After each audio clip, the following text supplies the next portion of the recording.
My wife asked me to leave the house on a Thursday evening in November, standing at the kitchen counter with her back to me, watching the first real frost settle on the back fence. She didn't turn around. That's the detail I've come back to 1,000 times since, the one I should have understood and didn't. She just stood there with her hands flat on the counter, looking out through the window at the yard going dark, and she said in a voice I'd never quite heard from her in 11 years of marriage, "Adam, I think you should go stay at Dale's for a few days. I need some time to think." Dale is my brother. He lives in Ancaster, 20 minutes west of us. Wendy and Dale get along fine. There was nothing in what she said that should have pointed to anything sinister. But you hear something like that from your wife of 11 years and your brain doesn't ask sensible questions. It doesn't wonder. It jumps straight off the highest ledge it can find. I stood there in our kitchen in Hamilton, 38 years old, holding a mug I'd just rinsed, and felt everything I'd built in the last decade suddenly go uncertain. I thought about every hard month we'd had since I changed jobs. I thought about the argument we'd had in August over money, the one that went on too long and ended badly. I thought about how tired she'd seemed lately, how distracted. I ran through all of it in about 6 seconds and landed on the worst conclusion available, that my wife had decided something, quietly, alone, and that the marriage I thought we were in was not the marriage she'd been in for some time. So I did what I'm still not sure whether to be ashamed of or grateful for. I didn't push, I didn't demand an explanation right there. Something about the stillness of her, the deliberate flatness in her voice, told me that pushing would make things worse, and some cowardly part of me, I'll be honest, was not ready to hear whatever she was about to say if I forced it out. I set the mug down. I said, "Okay, if that's what you need." And I went upstairs and I packed a bag. When I came back down, she was still at the counter, still hadn't turned around. I stood by the back door with my overnight bag and I said, "I love you, Wendy." And she said very quietly, without moving, "I know, go be with Dale." And I left. I drove to my brother's place and I sat on his couch and I tried to pretend for about 30 minutes that I wasn't coming apart. Dale is a good man. He didn't pry. He made coffee, real coffee, not Tim's, and he sat across from me and let me talk in circles until I ran out of words. Then he said, "She's probably just overwhelmed, give her a couple days," and I wanted to believe that, I almost did. I lay in Dale's guest room that night staring at the ceiling and I thought about the one question I hadn't asked myself. The question that should have been obvious. Why didn't she turn around? In 11 years, my wife has never been able to have a hard conversation without making eye contact. She's the kind of person who turns to face things. It's just who she is, or who I thought she was. But she'd kept her back to me the whole time, and I'd been so wrapped up in my own panic that I hadn't stopped to wonder why. I found out at 12:17 in the morning when my phone rang, and it was our neighbor, Murray. Murray is 64 years old. He's a retired machinist. He coached minor hockey for 20 years. He is the kind of man who does not rattle easily, and his voice when I picked up the phone was shaking. He said, Adam, there are police at your house. There's an ambulance. I think you need to get here." I don't remember getting dressed. I remember my hands not working right with the zipper on my jacket. I remember the 401 was empty, and I drove it like it was a runway. I remember turning onto our street and seeing the lights, 2 cruisers from Hamilton Police, an ambulance, and my house. My ordinary house on an ordinary street in a subdivision we'd bought because the school district was good even though we didn't have kids yet, with police tape across the front walkway. I ran at it and a young officer stepped in front of me before I reached the tape. He looked at my face, probably read exactly what was on it, and he said carefully, "Sir, are you the homeowner?" I said, "That's my house. My wife is in there." And he held my arm and something shifted in his face and he said, "Sir, I need you to take a breath. Your wife is not hurt. She's okay. She's inside giving a statement right now. But I have to tell you what happened tonight because you are genuinely not going to believe it."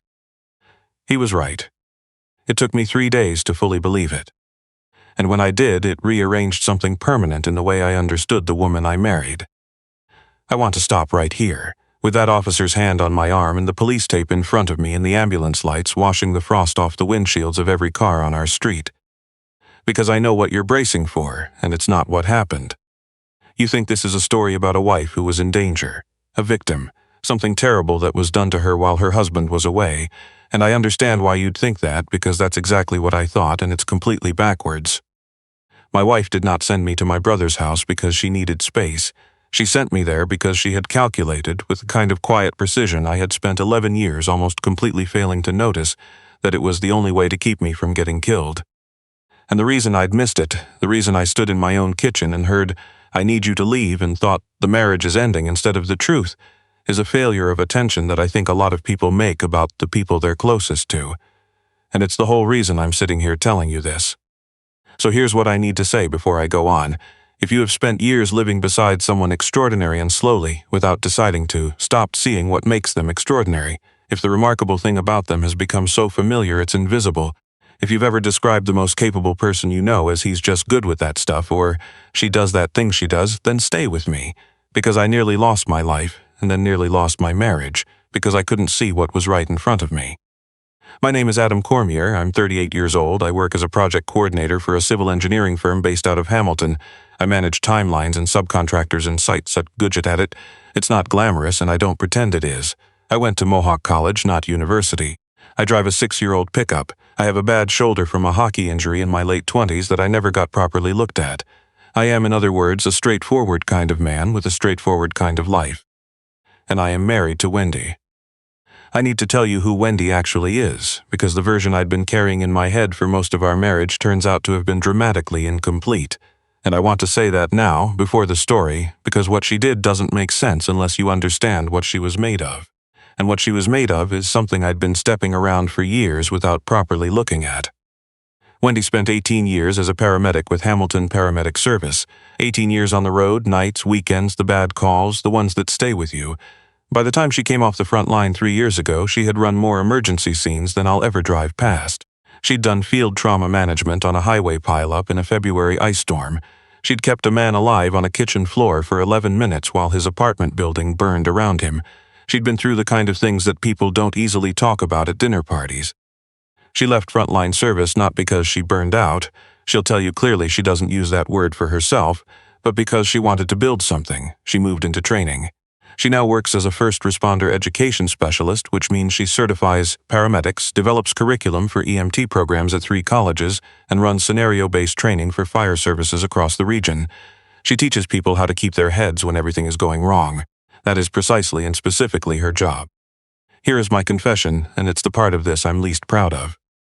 I knew all of that, every word of it, and I had, somewhere over 11 years, let it become furniture. When people would ask what Wendy did, I would say, she's in healthcare training. Does a lot of work with first responders. Not, she spent 18 years keeping people alive in the worst moments of their lives, and now she teaches others how to do the same. Just healthcare training, a phrase that communicates essentially nothing.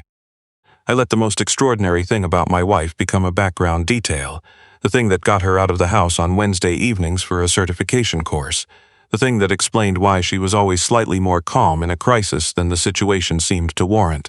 I filed it under Wendy's thing and I stopped looking at it directly, because looking at it directly would have required me to hold the slightly uncomfortable truth that the person I married was more capable in a crisis, any crisis, than I would ever be.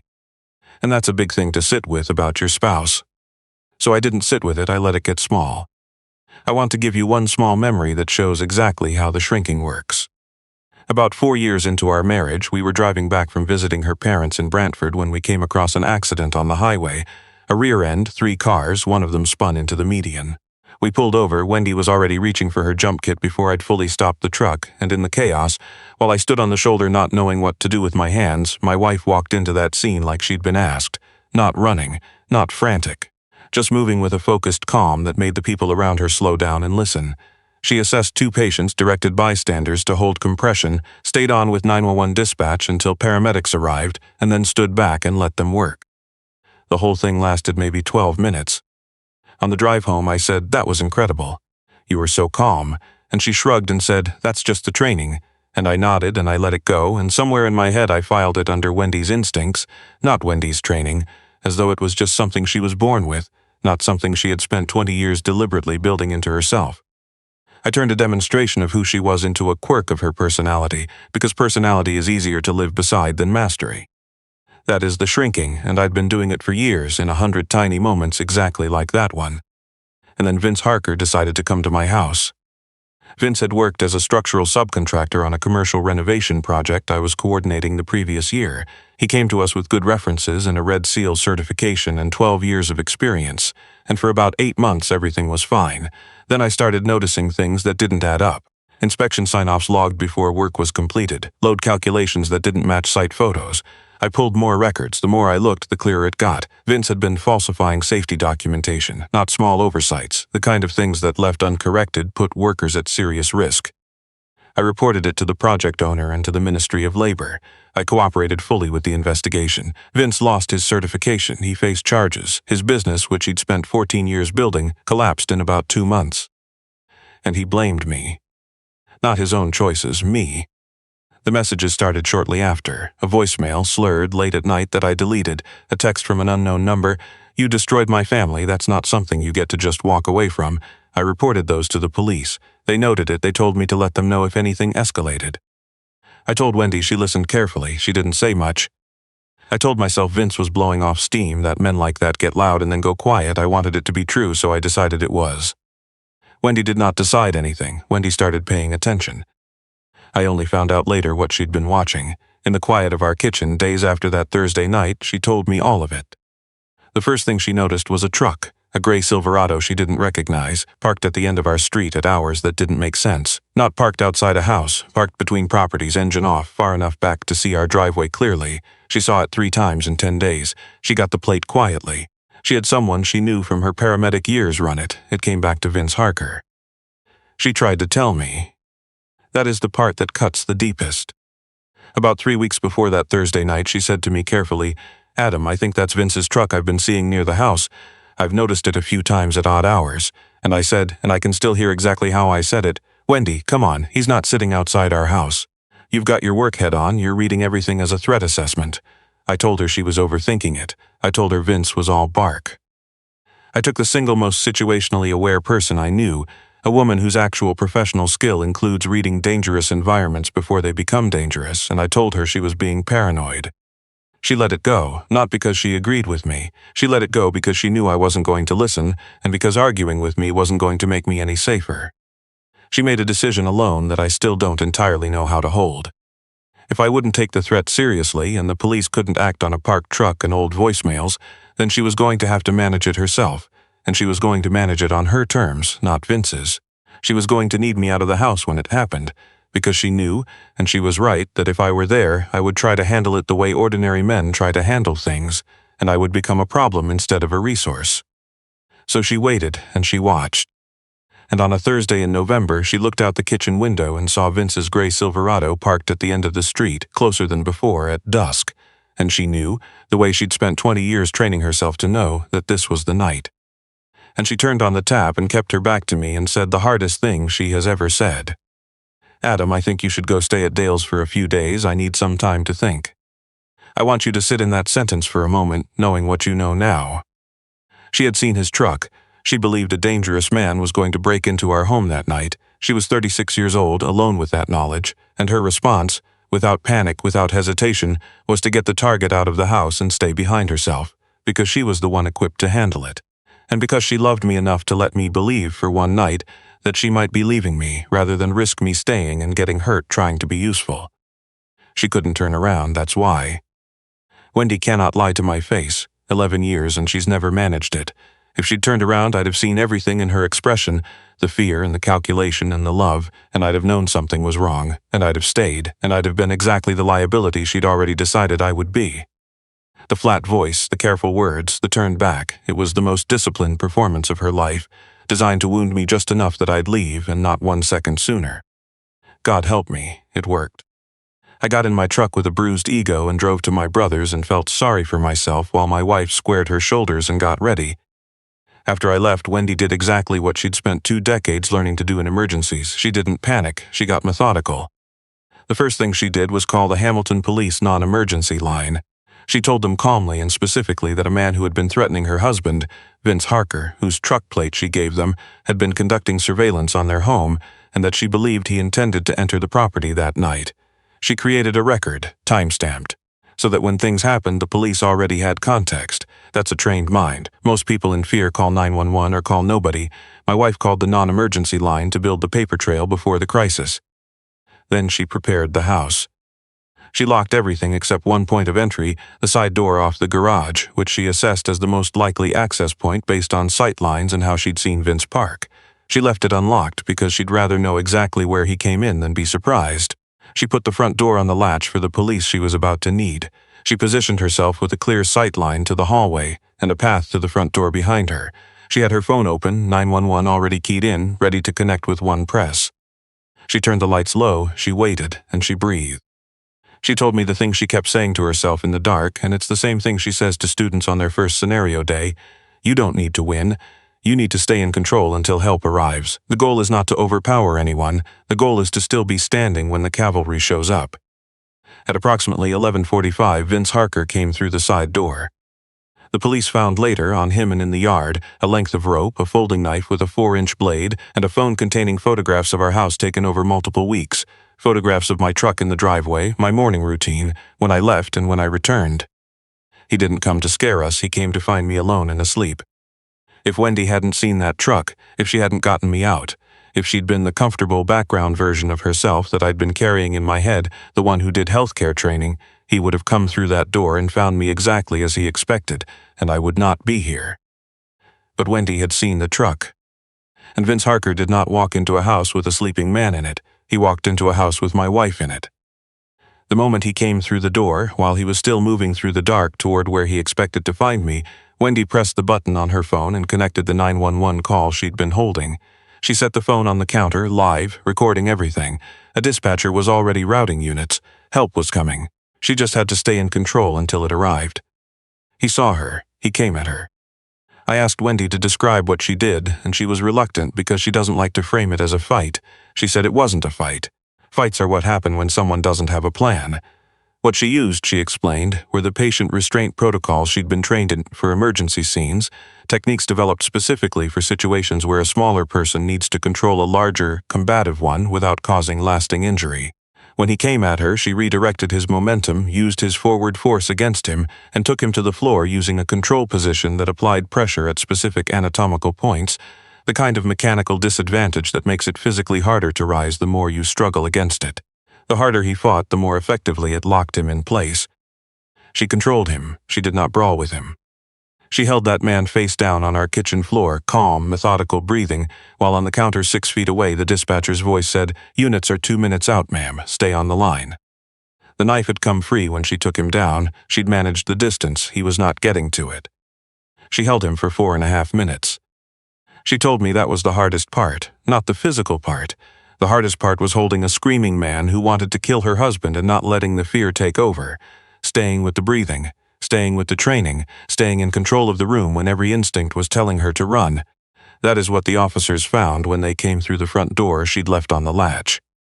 They found Vince Harker face down and controlled, the phone with the 911 call still running, the knife on the floor preserved, my wife kneeling over a man she'd just managed alone in our kitchen. She looked up at the officers in the doorway and said, "He's restrained. I'm a former paramedic. He's not injured." While all of that was happening, I was in Dale's guest room cycling through old photos on my phone and feeling very sorry for myself. And then Murray called. You already know about the drive I barely remember, and the police tape and the young officer catching my arm.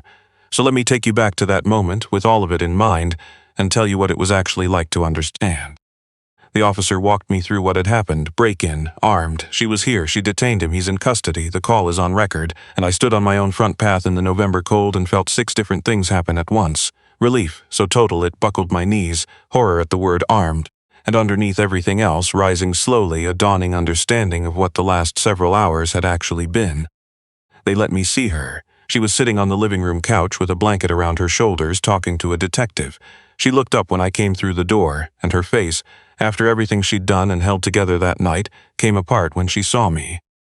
I crossed the room and went down on my knees in front of her, and I put my arms around her, and I couldn't find a single word she held on, and after a moment she said quietly, close to my ear, "I'm sorry I sent you away like that. I needed you safe. He came for you, Adam. He came for you. And I couldn't let him have you." And that was when I understood all of it. The kitchen counter, the voice she'd used, the turned back. All of it rearranged into its actual shape, and I finally saw it for what it was. My wife had seen someone coming to hurt me, had calculated that the only way to keep me alive was to make me think, for one terrible night, that she might be done with me, and then stood in my place and handled it.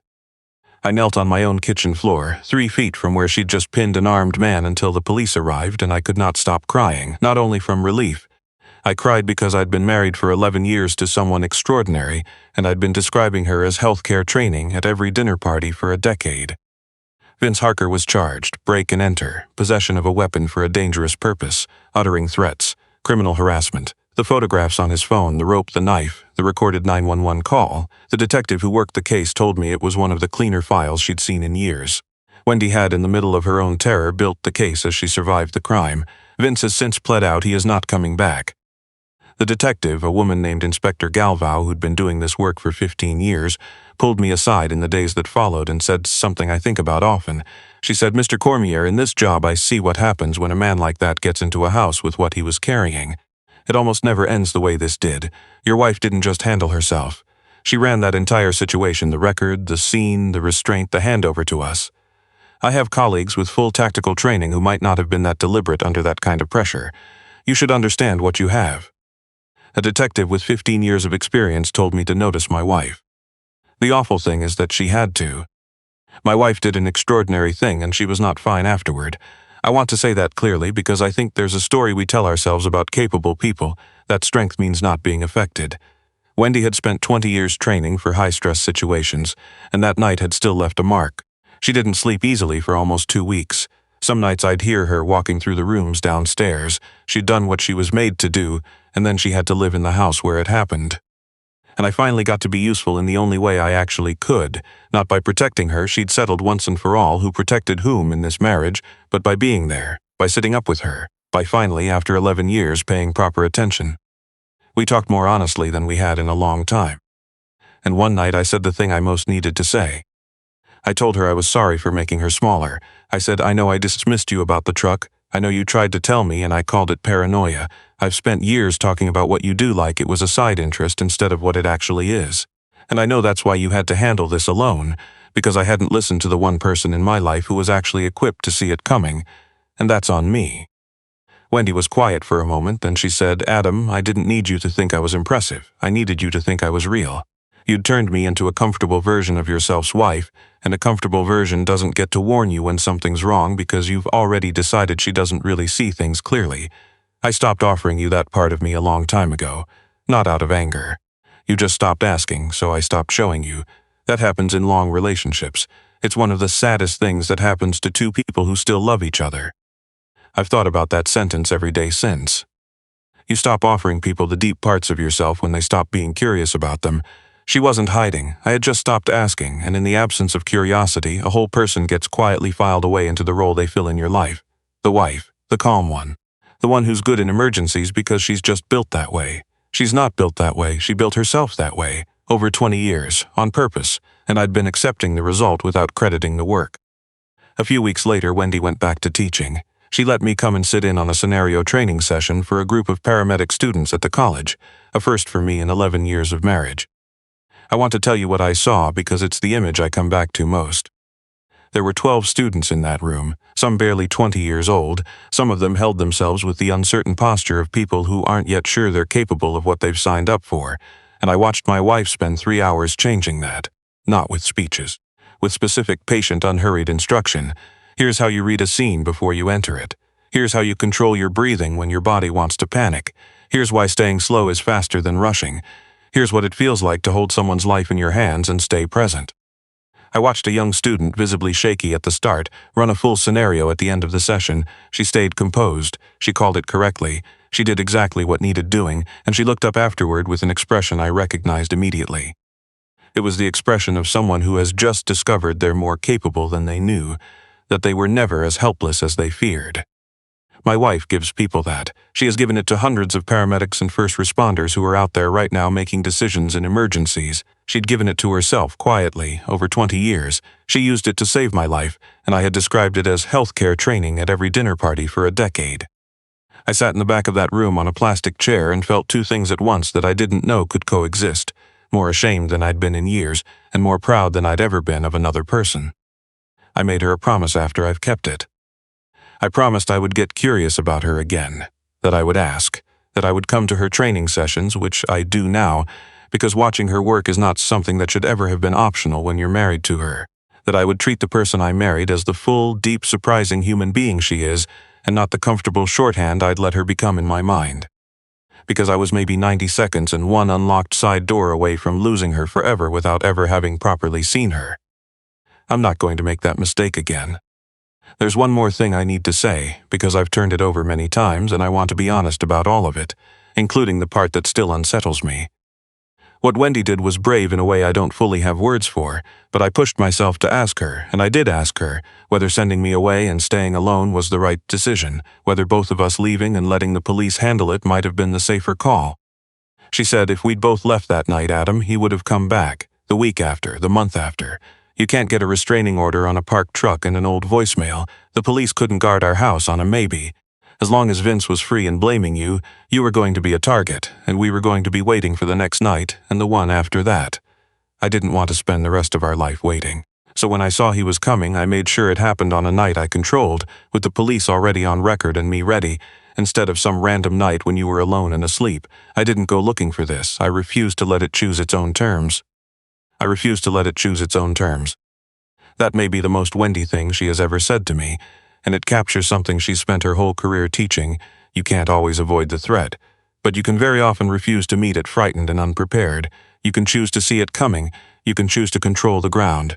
That's not living in fear. That's the opposite of living in fear. It's what lets her sleep most nights. It's what she gives to every uncertain student who sits in that room. So here's the question I'll leave you with. Who is the person in your life that you've quietly turned into a comfortable idea? Who is the one you love so much that you've stopped actually looking at them, filed the most remarkable thing about them under just how they are, until the whole astonishing person got sanded down into the role they play in your life?